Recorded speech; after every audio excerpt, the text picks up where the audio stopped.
नमस्कार मु आपन स्वागत करूची हमर न्यूज 4 टीवी को लोकों को लागुनी भोक आ प्यास कारण एटी घाटुची बात्या या समुद्र सुसु पवन बहिलाणी ए गामुछाटी कहार उड़ी के आसिलाणी परंतु धामरा अंचल र किछि लोकों को पचारिबा कि परीक्षा करो क्षय क्षति होइछि भाई मो गामुछा उड़ जाति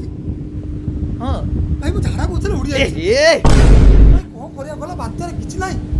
को करिया हो आसंद हमर जने एटी भाई हमर देखाइ छंती से भाई को पचारिबा कि परि से बात्यार मुकाबला पई निजको प्रस्तुत करि छंती भाई कोन कहिया चाहिबे हे ये की बात्या एड़ा बात्या वाला लागुनी एड़ा फैन पवन ए छी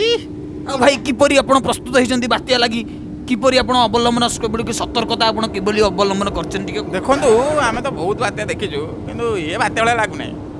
आउ तथापि सरकार जेतु कहिछन्ती आमे चूड़ा किले चिन्नी 250 आ सफल 50 टन नै जाइछि काले मिलियो कि न मिलियो आपण देखियो पहिले तो लोक मानको प्रतिक्रिया कैमरा पर्सन बालियांग सह मु फलिया 4 टीवी रु